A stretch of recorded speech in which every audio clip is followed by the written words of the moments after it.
तुम्हारे इन मगरमच्छ के आंसुओं को देखकर गजराज ठाकुर का दिल नहीं पसीजेगा। अगर तुमने गलती की है तो सजा जरूर मिलेगी। ठाकुर साहब, इस पर गलत इल्जाम लगा है। आप तो मुझे जानते हैं, जिंदगी में कभी कोई गलत काम नहीं किया मैंने। ये तो मेरा ही भाई है, एक ही माँ के पेट से पैदा हुए हैं हम। रावण और विभीषण भी तो एक ही माँ की पेट से पैदा हुए थे। ये तुम्हारा भाई है तो ये जरूरी नहीं कि ये गलती नहीं कर सकता। ठाकुर साहब, क्षमा कर दीजिए। पहली बार क्षमा करने का मतलब है दूसरी बार गलती करने का मौका देना, यही ना मुनीम जी? हाँ मालिक, 100%। कल पंचायत में फैसला होगा। ठाकुर साहब, एक बार और सोचिए। गजराज ठाकुर ने एक बार कहा तो समझ लेना 100 बार कहा। लेकिन मालिक,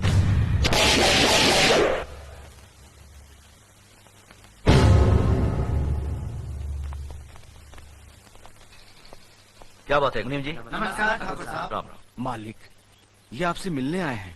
मालिक, हमारे हरिजन पाड़ा में आग लग गई, हमारा सब कुछ जलकर राख हो गया। ये तो बड़ी दुख की बात है। मुनीम जी, इन्हें जितना अनाज, कपड़ा और घर बनाने का सामान चाहिए दे दीजिए। जी मालिक। धन्यवाद मालिक। राम राम मालिक। हमारे रामपुर गांव में हमने गरीब बच्चों के लिए एक स्कूल खोला है, आपकी मदद चाहिए। बहुत अच्छा काम किया। मुनीम जी, जी स्कूल के बच्चों के लिए दोपहर का खाना, दूध, किताब, सब चीजों का इंतजाम कर दीजिए। जी, धन्यवाद मालिक। आइए।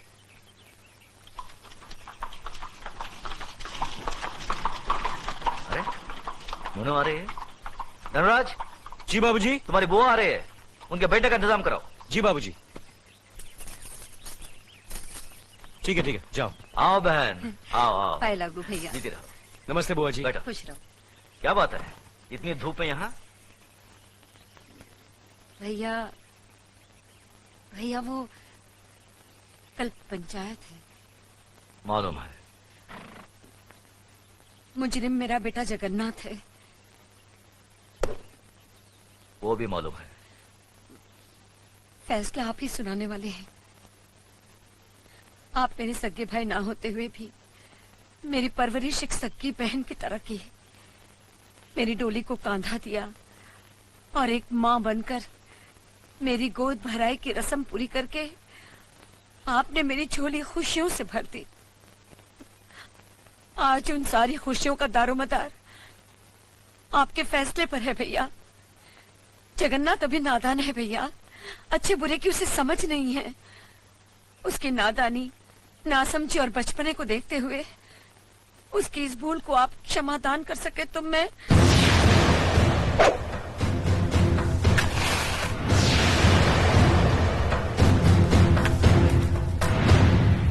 धर्मराज। जी बाबूजी। घर की तिजोरी में तुम्हारी माँ का जितना भी सोना पड़ा है उसे हमारी बहन को दे दो। देखो बहन, रामपुर में जो हमारा 50 एकड़ आम का बगीचा है हम उसे तुम्हारा नाम लिख देते हैं, और गंगानगर में जो हमारी 200 एकड़ उपजाऊ जमीन है उसे भी तुम्हें दे देते हैं। यही नहीं, अगर तुम हमारी जान भी मांगोगी तो हम उसे भी तुम्हारी सदके में छोड़ देंगे। लेकिन जिन्हें सदियों से हमारा खानदान अपना खून पिलाता आया है उस नीति, नियम और इंसाफ परिस्थिति को अब नहीं छोड़ सकते। मगर भैया, अगर आप चाहे तो।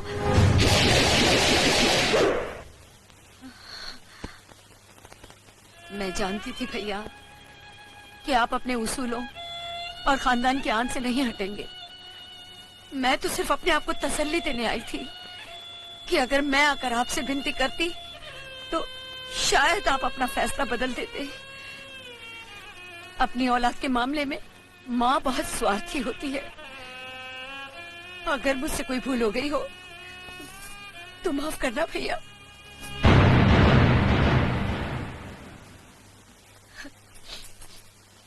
हुआ बेटा, मुझे कोई दुख नहीं है, बल्कि फक्र है कि मैं इतने महान इंसाफ पसंद भाई की बहन हूँ। खुश रहे।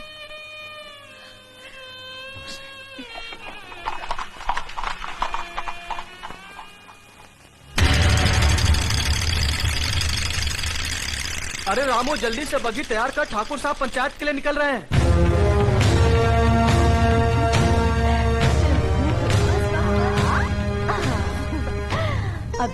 बाबूजी की तरफ से, और ये अले ले, तू कहाँ भाग रहा है? और ये मेरी तरफ से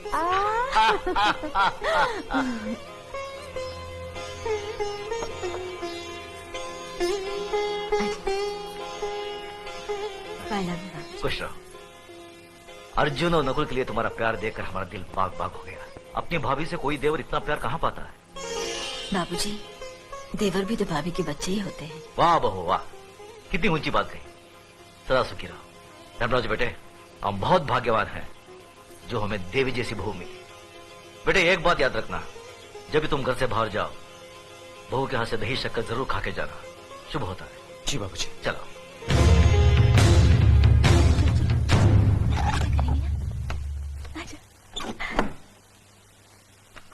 टाटा पिताजी, टाटा पिताजी। चले बाबूजी। चलो।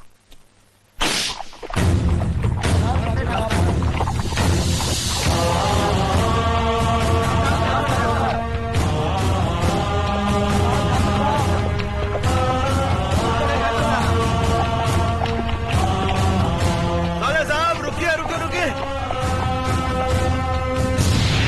साले साहब, आदमी कितना भी बड़ा क्यों ना हो, अपनी बहन बेटी के दरवाजे के सामने आकर उसका सर झुक ही जाता है। दुआ सलाम ना सही, अंदर आकर जलपान तो करते जाइए। हम इस वक्त बहन के भाई नहीं, पंचायत के सरपंच है।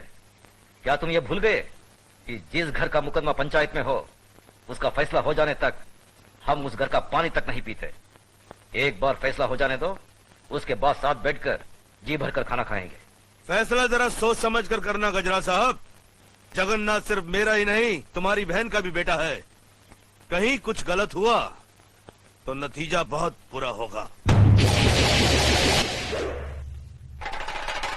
चलो धर्मराज।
मालिक, मेरी बेटी लकड़ियां चुनकर आ रही थी। रंजीत सिंह के बेटे जगन्नाथ ठाकुर ने इसकी इज्जत लूट ली। हम गरीब हैं, इज्जत के सिवा हमारे पास कुछ नहीं है। अब कौन इससे शादी करेगा? अब कौन इसका हाथ थामेगा? आप न्यायमूर्ति हैं, आप ही फैसला कीजिए मालिक।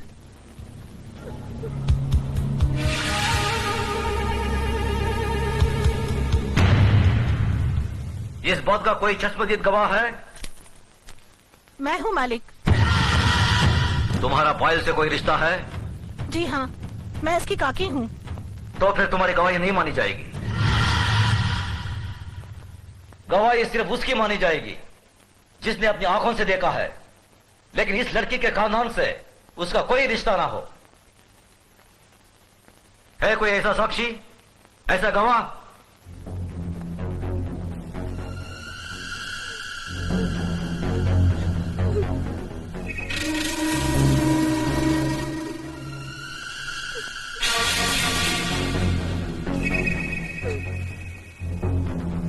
मैं हूँ मालिक। मैंने देखा है। तुमने क्या देखा है बेटे? मैंने देखा कि ये इस दीदी को जबरदस्ती अपने कंधे पे उठाकर पंपशीट में ले गया और दरवाजा बंद कर दिया। ये बचाओ बचाओ चिल्ला रही थी, मगर वहाँ कोई नहीं था।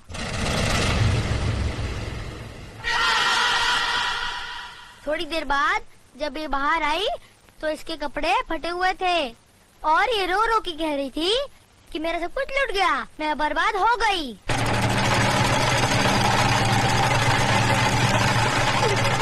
जगन्नाथ, कमीने कुत्ते, तूने इन गरीबों को क्या समझा है? ये वो गरीब मजदूर हैं जिनके खून पसीने की बरकत से हमारी धरती पर हरियाली जागती है।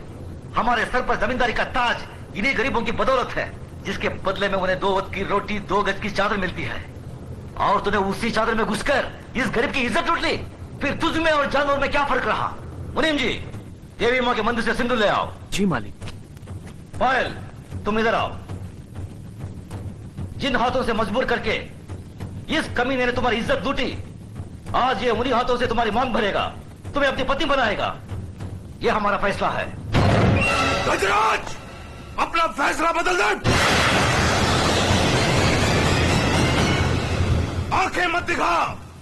ये नीच, जिसके पांव अगर मेरी हवेली के फर्श पर पड़े तो फर्श गंदा हो जाए, इस 2 टके की लड़की को तुम मेरे घर की बहू बना रहे हो।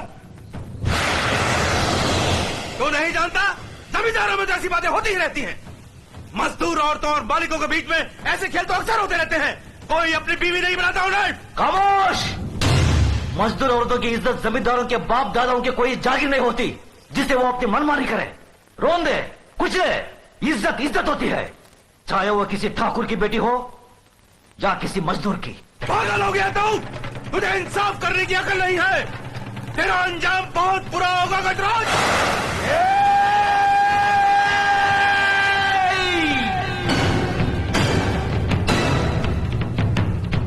इसके आगे एक लफ्ज भी बोला तो जुबान खींच लूंगा।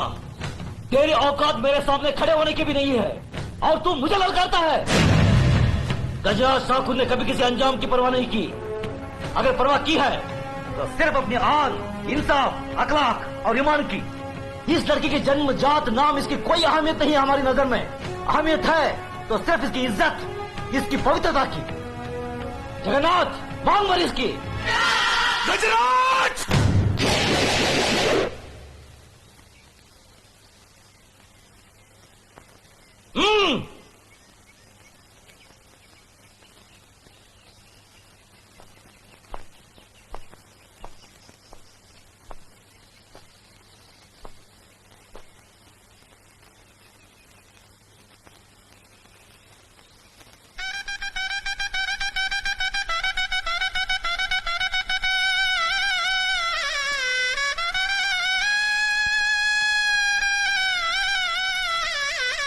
सदा सुखी रहो बेटी। जगन्नाथ, अगर तुमने इसे कोई तकलीफ दी तो हमसे बुरा कोई नहीं होगा।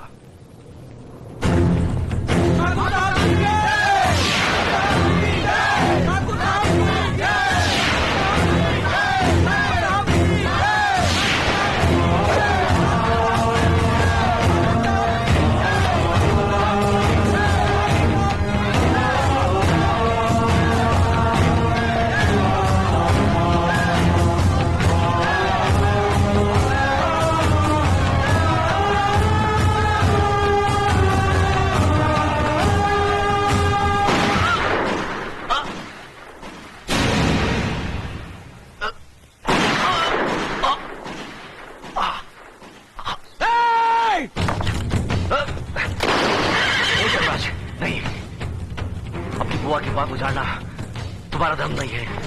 बाबूजी, बाबूजी! भैया! मेरे भाई को मार डाला, मेरे देवता समान भाई को मार डाला। ये क्या किया तुमने? ये कैसा अनर्थ किया?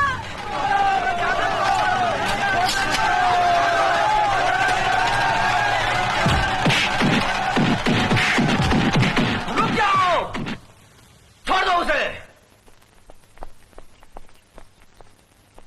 जो अपराध उसने किया है उसकी सजा उसे जरूर मिलेगी।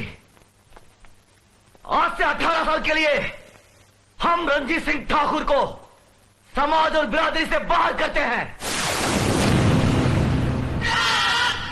आज के बाद अगर कोई भी इसके परिवार के साथ किसी भी तरीके का संबंध रखेगा तो उसको भी यही सजा मिलेगी।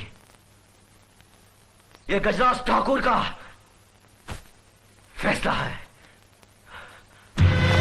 भैया, भैया! बाबूजी, बाबूजी, बाबूजी। धर्मराज, न्याय करने वालों के लिए रिश्ते और जज्बात कोई मायने नहीं रखते। बेटे, जान चली जाए पर आन ना जाने पाए।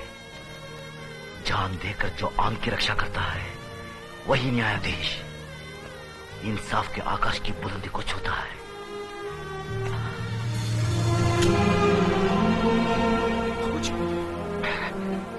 धर्मराज, आज से हम भरतपुर कस्बे की न्याय और इंसाफ की बागडोर तुम्हें सौंपते हैं।